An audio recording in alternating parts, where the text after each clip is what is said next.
A picture of a person sitting upon a tiger, for instance, is a purely superimposed picture. In the movies, they do this all the time. It is all superimposition. They take a photograph of a helicopter, enlarge it, and then make it look as though somebody is coming by the helicopter. It is all a trick, a superimposition. I am not talking about that superimposition. There, because of the picture, there is something available, tangible. But here, superimposition is purely by your mind.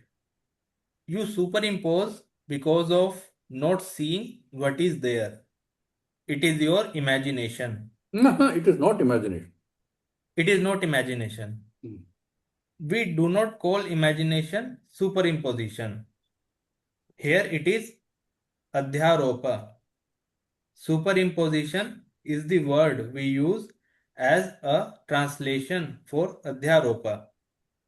Adhyaropa means adhisthana jnanam should not be there.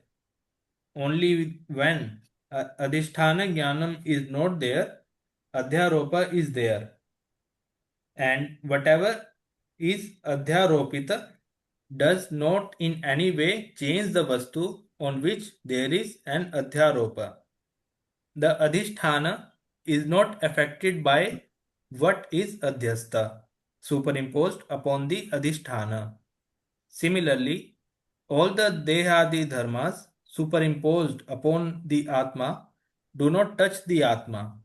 Therefore, Atma remains whatever it is, and that is Brahman. It can be anything because it is Shuddha Chaitanya. It can join anywhere. In fact, Shuddha Chaitanya happens to be Brahman. It is revealed to be Brahman. Since Adhyastha dharmas do not touch Chaitanyam, there is no opposition on the part of the Chaitanya to being Brahman, despite the experienced individuality, because it has no individuality about it. Therefore, it is Brahman. Yeah. All goes over.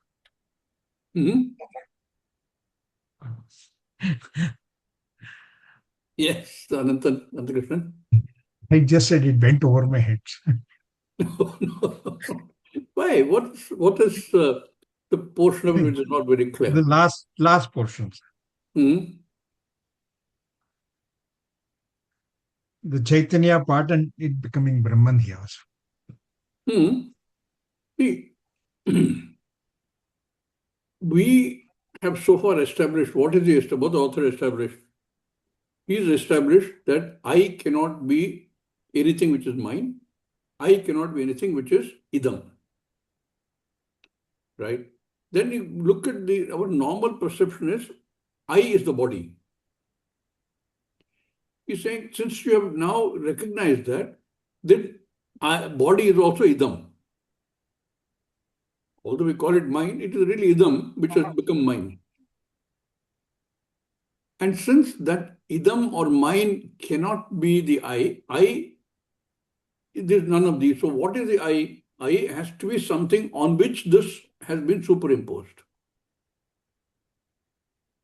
In the way we look at this, in our perception, like we superimpose, so many examples are there, no? Like we superimpose water in the desert sand, and we see water. That's superimposition. There is no water. That superimposition has done nothing to change the sand. Sand remains exactly that, not any more wet than it was before. Even if you take the example of things like gold and gold ornament, I mean, one reason we don't use this is because one say, no, some change is taking place in the gold. Actually, no change is taking place. Only the form has taken place, change has taken place. Gold remains the same atomic number, same atomic weight, same number of atoms and same nucleus, same electrons and protons, etc. This has the same properties of malleability, of shine, of whatever else. Nothing has changed. But we superimpose something on it, which is all mithya. And the superimposition in the case of a gold ornament is the size, the shape, the utility, the workmanship, all of that we superimpose on that piece of gold. Gold is gold, period. Exactly the way we superimpose water on the desert sand. There is no water. Independently, there is no water. Which, if there really was water in the same, it would wet the sand. There's no wetting. Nothing happens to the sand. That the same way there has to be an adhisthana, which is unaffected by any of these things. Correct. And yet, what do we do? If you look at the original verse, na deha, aham na deha. I am not, the mistake I make is that of Annamaya Kosha. And therefore I say, I'm fat, I'm tall, all of that. Na indriyam. I'm not the senses. I'm not, that means all the sukshma sharira. Nor am I the prana, includes all the sukshma sharira. Therefore, I'm not the Annamaya, I'm not the Pranamaya, I'm not the Manomaya, I'm not the Vijnanamaya, na Manaha, na Dhihi. None of these, because all of these koshas are mistakes, and we superimpose the properties of those non-self-existing things by calling them that my body, my prana, my manas, my, and all the products of that, my thinking, my ideas, my intelligence, everything, and say, I am intelligent, I am fat, I am hungry, all of those, none of those belong to I. Therefore, when Swamiji says, the Atma remains whatever it is, but it looks like it is one of many of these things, or maybe all of them. It can be anything because it's Shuddha Chaitanya. It is the Adhisthana. That Adhisthana remains unaffected. Despite all my statements saying that I'm fat, or I'm disturbed, or I have a backache, or whatever else I say, this is called Shuddha Chaitanya. Shuddha Chaitanya essentially meaning the Nya Dhatu, or the consciousness, not consciousness as we understand consciousness in a day-to-day language, but that which is the only Chaitanyam that exists. If you remember our Kathopanishad, it is the Swami. Same thing here, Shuddha Chaitanya, that is what we call Brahman. You want to call it anything else, you can call it. But it is called Brahman. It is called Atma. It is called Omkara. It is I. Therefore, it is revealed to be Brahman. It is called Brahman. Since Adhyastha Dharma do not touch the Chaitanyam, because they are all now superpositions. Simply because when I say I am fat, my ahankara is still coming into play. So instead of saying my body is fat, I'm saying I'm fat. There is no opposition on the part of the Chaitanya to being Brahman. Brahman is Brahman, unaffected. Okay. Despite the experienced individuality, there is no individuality. There is no individuality about it. That's what Swami is trying to say. The moment we look at it as an individual, that means the discrete entities. Remember, what causes these discrete entities? These discrete entities by themselves are jada. But each of these discrete entities, my sharira, somebody else's sharira, the mosquito sharira, the ant sharira, all of them are enlivened by or are revealed by What you can think of as the reflected Atma. That's all. That is where it looks like. But that Atma is also non-existent. It is only that one Atma. Like that one sun which is reflective in so many different ways. That reflection doesn't have an existence of its own. Therefore, the Jivatma, which you call the reflected Atma, is nothing but the Atma itself. That Atma, this Jivatma, because it looks like it is inside the Sharira, Pratyagatma, I think this is different Atma, individual, that is an individual. And in the individual, I give all the characteristics of the body, of the mind, of everything. Therefore, you have different individuals. Not recognizing that this reflected Atma itself is non-existent. There is only one Shuddha Chaitanyam. There is no other Chaitanyam in this. Again, going back to what we were discussing in the Upanishad, everything other than that which enlivens this is Jada. There is only one Chaitanya Vastu. And there is only indivisible Chaitanya Vastu. It looks like it is many Chaitanya Vastus because of the presence of the Sukshma Sharira, which seems to, for want of a better phrase, reflect this Chaitanya. And therefore you get different Chaitanyas. And different, the same, which then goes on to create the individuality, which comes from the Jiva's previous karma. One individuality in terms of physical appearance is different. In terms of physical strength, everything is different. In terms of inclinations is different. Again, comes from the previous karma only.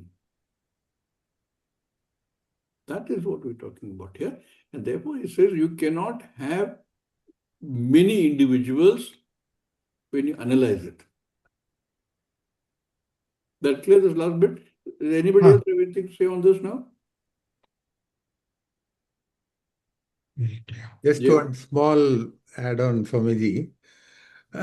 Because sometimes this language is also an impediment, right?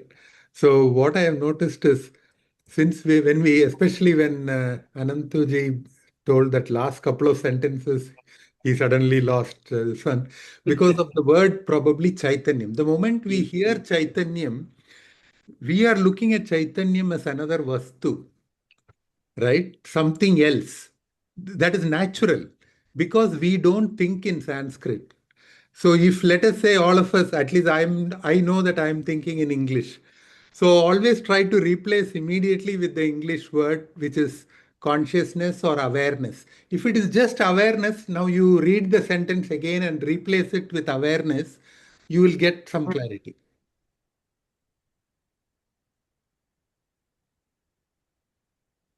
That's a good clarification. Consciousness, see, also because these words are used in our daily use in a slightly different meaning. And that can create confusion in the mind.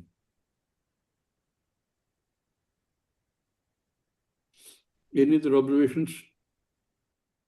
There is, I think, one more like that can also like sum it up this verse.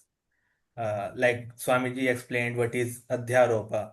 So Adhyaropa means Adhisthana Jnanam should not be there.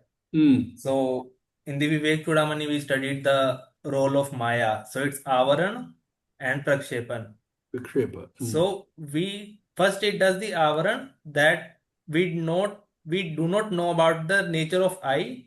Correct. And then we superimpose other thing to be I. So we superimpose on body to be I, mind to be I, because we don't know what is I. So we have to like first know what is I, and then we can like, I think, analyze what these. No, it's more difficult. You have to first understand that what you're doing is making assumption about I. Therefore, you have to negate all of these as being I cannot be any of these. That's the first step, which is what he was trying to do here. You have to first negate the fact that I cannot be the body, I cannot be the mind, I cannot be the... And there are enough logic available to do that. We don't need anything else for that. The problem doesn't go away because that I exist, you cannot deny. So now if none of these is I is none of these, then what is I? That is where you need the help of the Pramana, Shastra. You're right. These are two things, but what comes first? First is the negation of our wrongful assumptions about I. So that Vikshepa is first, in some ways, has to be negated. Whatever I assumed I to be has to be shown to be not correct to myself. And once I do that, then I'm stuck. In fact, once you do that, you're stuck to Vedanta. You have no escape. Because there's nowhere else you can find this. That is when moksha begins to make some sense. Otherwise, we all have some great thought about what is moksha. Everybody has different thought. All of us, in fact, especially Indians, we all grow up hearing these words from childhood. Moksha, dharma, all of these words are words we hear every day. Karma, Punyam Papam. punya papa.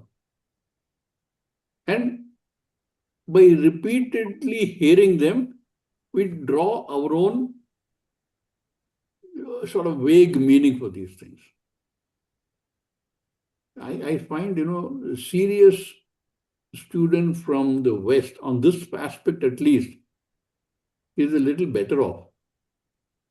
Because we have the assumption we don't go further deep into that. That fellow doesn't know anything. He accepts I don't know, so he starts from scratch. And he starts doing some research, and sometimes goes completely in the wrong direction. But at least he does some research. So all these words, and that's one thing. And the other thing what Jaya was saying, we hear all these words in day-to-day usage, whether it is Satyam, or it is Anantam, or Anandam, or Jnanam. They all have a meaning in our regular usage. But those meanings don't fit. You have to really look deeper into it and say, then for that we need to take the help of both the Shastra and the Guru. And then try and understand the Lakshyartha that we need to understand, not the Vachyartha. Very good. We'll move on to the next verse. So this verse, Yeah. I just wanted to add that this verse is very reminiscent of the 6 verses of Nirvana Shatkam. Right? Mano buddhya hankara chittani naham. And those 6 verses that negate everything one after another.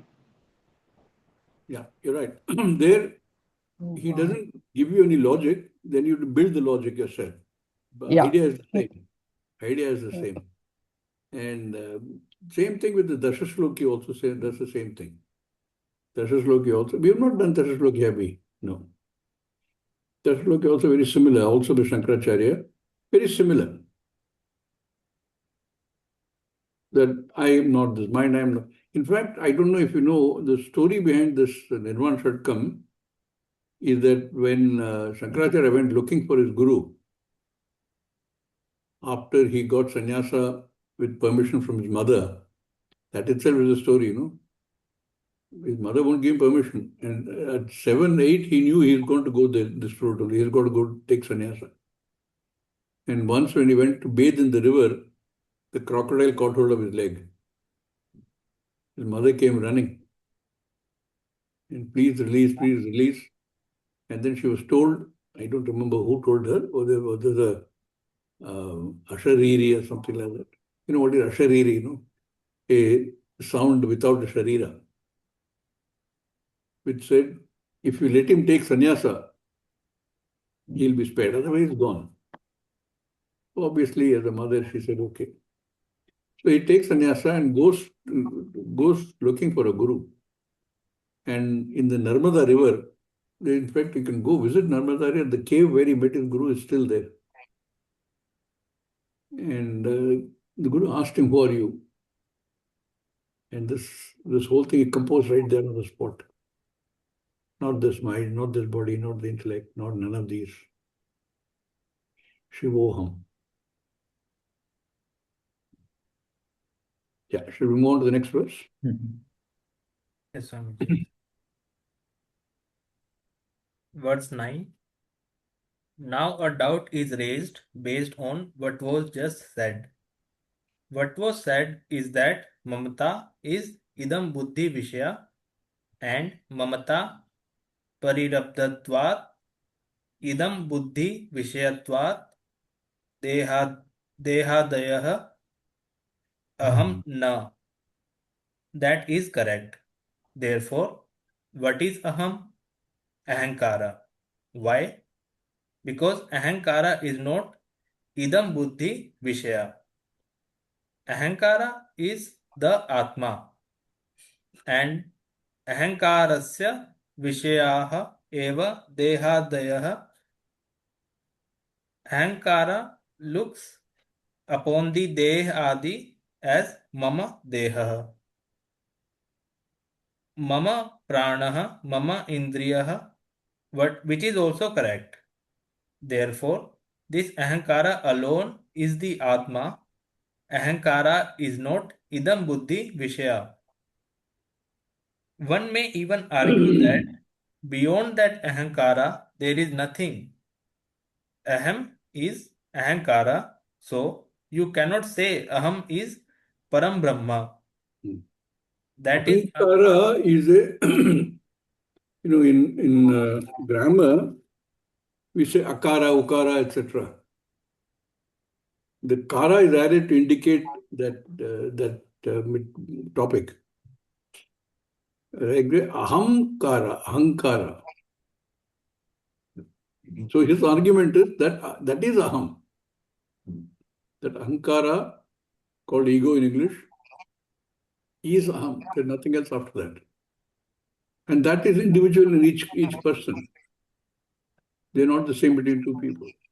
His argument is that how if we take that as the argument, that ahankara is the one, because ahankara is not idam vishaya, idam pratyaya, according to his argument. Ahankara is only aham pratyaya vishaya. So how do you say that there is something else other than this, which is the adhisthana? That is the argument he is giving. Ahankara alone is the Atma. Ahankara is not idam buddhi vishaya. One may even argue that beyond the ahankara there is nothing. Aham is ahankara. So you cannot say aham is param brahman. So this is answered in the next verse. Yeah. Swamiji, can you give a definition of ahankara? The sense of self, I, which is very individual, that which gives you the sense of I-ness, is ahankara. And in the Jagat, in all our transactions, we need this ahankara. Without the ahankara, the sense of I can do nothing. Because here I'm referring to as the body-mind sense complex. So you assume that the one that is the Pura Swami, all this is Pura, the Pura Swami is ahankara. That is his argument. That I sense, which is individual to each person, which is there in every living being, that I sense. In animals and plants, everything we have the I sense. That is what we call ahankara. That's not the aham. We'll see why. So this I sense, like, is it like attached with something also? Like, okay, so I am a body, I am this mind. So this complete thing will become ahankara, right? Yes. That I have a body, Ahankara is saying I have a body. That's the argument. Okay, okay. Ahankara is saying I have a body, I have a mind. My mind is very calm today, whatever. So that they're saying therefore Ahankara is the Aham. But you can see very clearly that cannot be Aham, because Ahankara, how can it enliven that entire Sharira? Something has to enliven it. Ahankara cannot do that. Let's read this and we'll see. साक्षी सर्वान्वितः प्रेयान् अहं नाहं कदाचन परिणाम परिच्छेद परितापेरुपप्लवात्. Ahankara cannot be aham. Aham naham kadachana. Double aham is there. From this, it is very clear that one aham is negated. The other aham stays. What is negated? What is negatable alone can be negated. Therefore, this aham, the one that is negatable, is negated. It is subject to badha. Therefore, aham naham kadachana, aham na ahankarah kadachana. Why? Because it is negatable. Why is it negatable? Because parinama paricheda paritapaihi upaplavat. Paritapa is all afflictions. Upaplavat means sambandhanat. Sambandhat. It is connected to or it is subject to. And therefore, paritapaihi upaplavat means on account of being subject to paritapa, afflictions, dukkha. There again, ahankara is not always sukhi. It is dukhi at times and sometimes sukhi also. Then ahankara suffers from paricheda, limitation. The ahankara has its own sphere and up to a point alone it goes. Beyond that, ahankara is not there, which is evident in the expression, everything else is different from me, this much alone is me. It is a paricheda, it has a paricheda limitation. Therefore, dehadivihi parichinnaha eva. Even within the ahankara, if it is shrota, it is not manta. There again, paricheda. Then parinama. Parinama means it undergoes change. It is never the same. That some sense of what he means by ahankara. Okay, let's look at it this way. You have an original object and you have an image or an object and a shadow, same thing.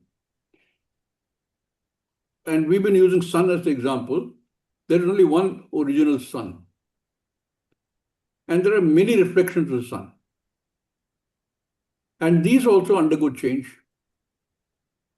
If the reflecting medium changes, this undergoes change. And the easiest way to understand that is if we look at a pond in which the sun is reflected, if you throw a stone in that pond, there is ripples. The reflected sun also looks rippled. So it is subject to parinama. And it is also limited. Suppose the water is very disturbed, you may not even see the reflection. It is subject to change all the time. And it is its own limitation. If the angle of the reflecting surface changes, again you're going to see it probably may disappear also. So if you look at Bimba and Pratibimba, let us say, we've been talking about the individual reflected Chaitanyam as the one that we look at as Jivatma. That also keeps changing.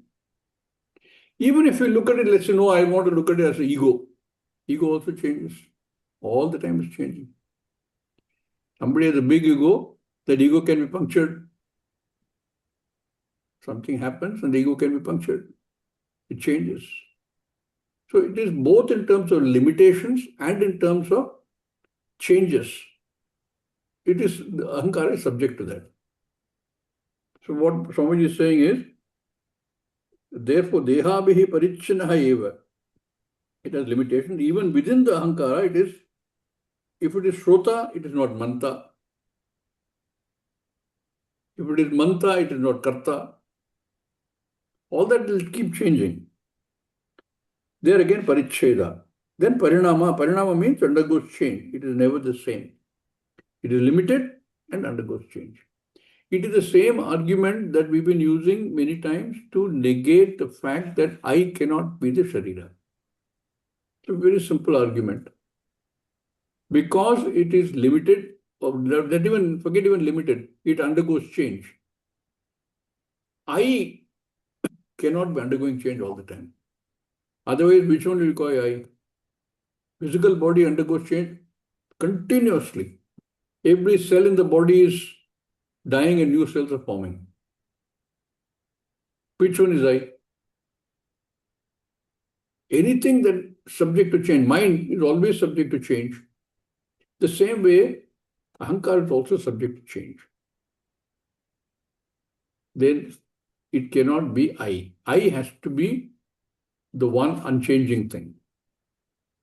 I don't know, there's another question coming up. Let's see what he says.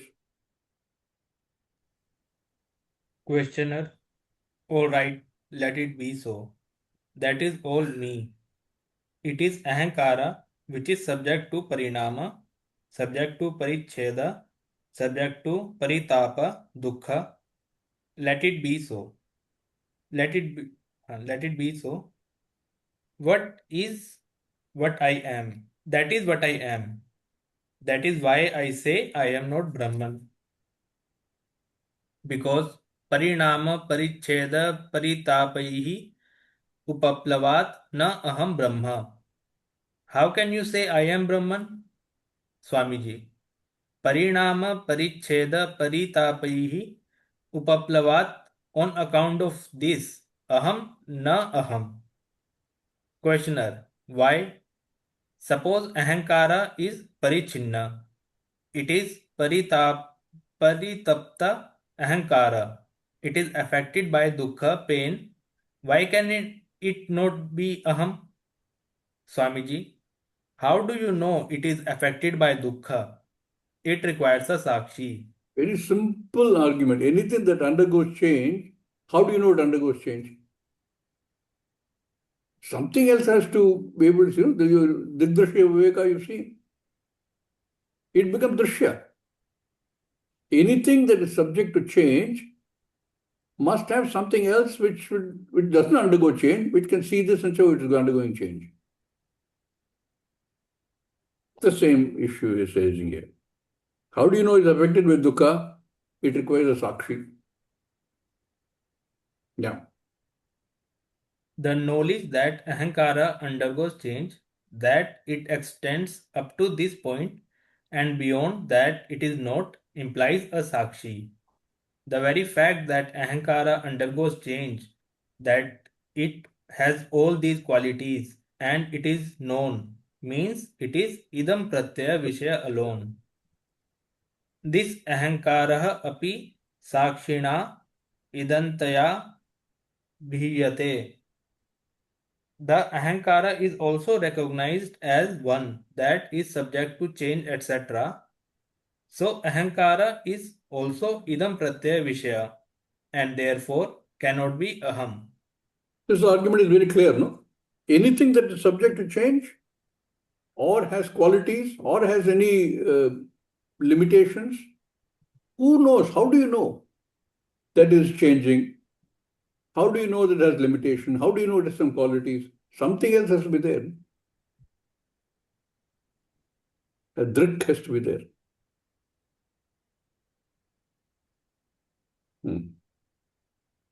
Swamiji, like, does the ahankara exist without associating itself with body-mind complex? No. It's just a notion, right? Yeah, it's just notion. You cannot have, even Sukshma Sharira cannot exist without the body. Yes. Correct? Ahankara is one more step. It cannot exist without the Sukshma and Sthula Sharira. Okay. That is why you get the individuality. You become the individual Ahankara.